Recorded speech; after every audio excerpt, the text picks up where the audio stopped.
আসসালামু আলাইকুম ওয়া রাহমাতুল্লাহ। মাঝে মাঝে কি আপনার এমন মনে হয় না যে সবাই আপনাকে ভুল বুঝছে? আপনার খুব কাছের মানুষগুলো আপনার নামে মিথ্যে অপবাদ দিচ্ছে, অথচ আপনি আপনার জায়গায় ঠিক আছেন। আপনার খুব ইচ্ছে করছে চিৎকার করে সবাইকে সত্যিটা বুঝিয়ে দিতে, ঝগড়া করে নিজের জেদ প্রমাণ করতে।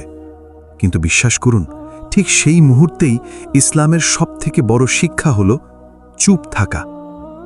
আজ আমরা কথা বলবো নীরবতা বা চুপ থাকার সেই অলৌকিক শক্তি নিয়ে, যা আমাদের নবীজি সাল্লাল্লাহু আলাইহি ওয়াসাল্লাম শিখিয়েছেন এবং যা জানলে আপনার জীবনের প্রতিটা কঠিন পরিস্থিতি অনেক সহজ হয়ে যাবে।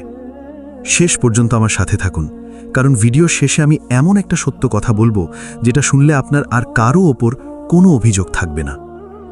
আমরা মনে করি যে গলার জোরে তর্কে জিততে পারে সেই হয়তো সবথেকে বেশি শক্তিশালী, কিন্তু আমাদের প্রিয় নবী মুহাম্মদ সাল্লাল্লাহু আলাইহি ওয়াসাল্লাম বলেছেন যে আল্লাহ এবং পরকালের উপর বিশ্বাস রাখে সে যেন ভালো কথা বলে অথবা চুপ থাকে। সহিহ বুখারী। আপনি কি কখনো ভেবে দেখেছেন কেন নবীজি চুপ থাকাকে এত গুরুত্ব দিয়েছেন? কারণ যখন আপনি চুপ থাকেন তখন আপনি নিজের নফস বা অহংকারকে নিয়ন্ত্রণ করেন, আর যখন আপনি তর্কে জড়ান তখন শয়তান সেখানে জয় হওয়ার চেষ্টা করে। আমাদের নবীদের জীবনের দিকে তাকিয়ে দেখুন। মারিয়াম আলাইহিস সালামের কথা ভাবুন। যখন তিনি কোলে শিশু ঈসা আলাইহিস সালামকে নিয়ে নিজের কওমের কাছে ফিরে এলেন, তখন মানুষ তাকে কত রকমের নোংরা অপবাদ দিল, তার চরিত্র নিয়ে কথা তুলল। কিন্তু আল্লাহ তাআলা তাকে কি নির্দেশ দিয়েছিলেন? আল্লাহ বলেছিলেন, তুমি বলো আমি আল্লাহর জন্য রোজা বা নীরবতা পালন করছি, আজ আমি কারো সাথে কথা বলবো না। সূরা মারিয়াম।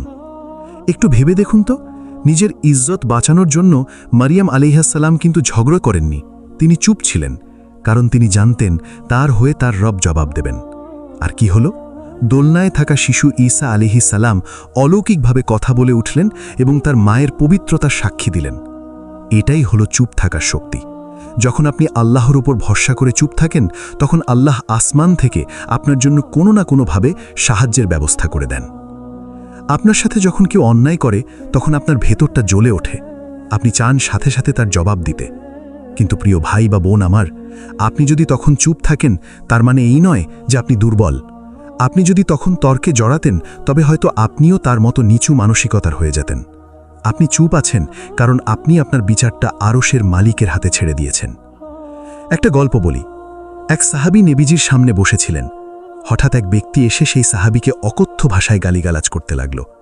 সাহাবী চুপ ছিলেন, নবীজি মুচকি হাসছিলেন। কিন্তু যখন গালিগালাজ সীমার বাইরে চলে গেল, তখন সাহাবী একটি কড়া জবাব দিলেন। ঠিক সেই মুহূর্তে নবীজি সেখান থেকে উঠে চলে গেলেন। সাহাবী অবাক হয়ে জিজ্ঞেস করলেন, হে আল্লাহর রাসূল, আমি যখন চুপ ছিলাম আপনি হাসছিলেন, কিন্তু আমি যখন জবাব দিলাম আপনি কেন চলে এলেন? নবীজি বললেন, যতক্ষণ তুমি চুপ ছিলে ততক্ষণ আসমান থেকে একজন ফেরেশতা তোমার হয়ে ওই লোকটিকে জবাব দিচ্ছিল, কিন্তু যখনই তুমি নিজে জবাব দিতে শুরু করলে, ফেরেশতা চলে গেল আর সেখানে শয়তান চলে এলো, আর আমি শয়তানের সাথে বসতে পারি না।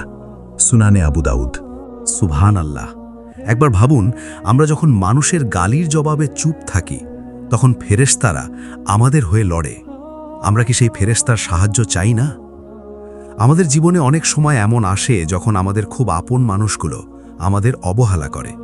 হয়তো আপনার স্বামী, আপনার স্ত্রী কিংবা আপনার আত্মীয়রা আপনাকে ছোট করছে। আপনি শুধু ইস্তেগফার পড়ুন আর চুপ থাকুন।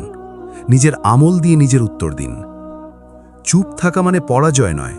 চুপ থাকা মানে হলো নিজেকে পাপাচার থেকে বাঁচানো। রাসূল সাল্লাল্লাহু আলাইহি ওয়াসাল্লাম বলেছেন, যে চুপ থাকলো সে মুক্তি পেল। মানুষ যত বেশি কথা বলে তার ভুল হওয়ার সম্ভাবনা তত বেশি থাকে, আর ভুল বেশি হলে গুনাহ বেশি হয়।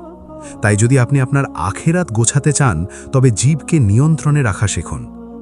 ইমাম শাফেঈ রাহিমাহুল্লাহ বলতেন, নির্বোধ যখন আমার সাথে তর্কে জড়ায়, তখন আমার নীরবতাই হয় তার জন্য সবথেকে বড় অপমান।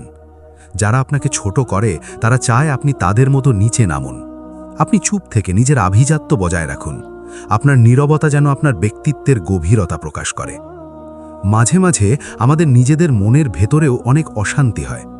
আমি কেন পাচ্ছি না, আমার সাথেই কেন এমন হচ্ছে, এইসব প্রশ্নের ভিড়ে আমরা দিশেহারা হয়ে যাই। তখন একটু নিরালায় বসুন, নিজের রবের সাথে নীরবে কথা বলুন, সেজদায় গিয়ে সবটুকু নিবেদন করে দিন। এই যে দুনিয়ার মানুষের সামনে চুপ থেকে রবের সামনে কাঁদা, এটাই হলো মুমিনের সবথেকে বড় অস্ত্র। আল্লাহ কখনো কখনো আমাদের চারপাশের সব দরজা বন্ধ করে দেন যাতে আমরা মানুষের ওপর থেকে আশা ছেড়ে দিই।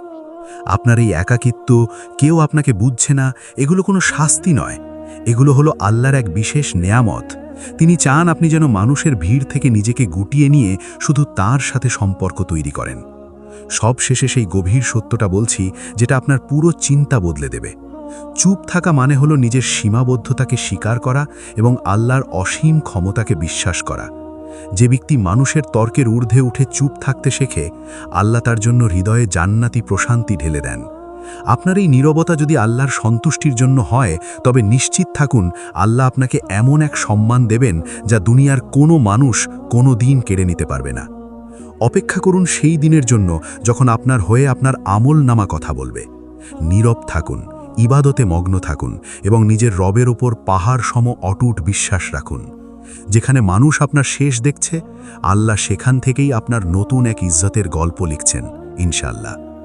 আপনি কি আজ থেকে অপ্রয়োজনীয় তর্ক ছেড়ে দিয়ে নবীজির সুন্নাহ অনুযায়ী নীরব থাকার এই শক্তিকে নিজের সঙ্গী করে নিতে চান? যদি চান তবে কমেন্টে একবার অন্তত লিখুন, আলহামদুলিল্লাহ, আমি আমার রবের ফায়সালায় সন্তুষ্ট। ভিডিওটি যদি আপনার মনে সামান্যতম ইমানি শক্তি জুগিয়ে থাকে, তবে আপনার সেই প্রিয়জনদের সাথে এটি শেয়ার করুন যারা এখন খুব কঠিন সময় পার করছেন। আপনার একটি শেয়ার হয়তো কারো অন্তরে প্রশান্তি ফিরিয়ে দেবে। আমাদের এই দিনী যাত্রায় সাথে থাকতে চ্যানেলটি সাবস্ক্রাইব করুন। আল্লাহ আমাদের সবাইকে নববীয় আদর্শে জীবন গড়ার তৌফিক দিন। আমিন। আল্লাহ হাফিজ।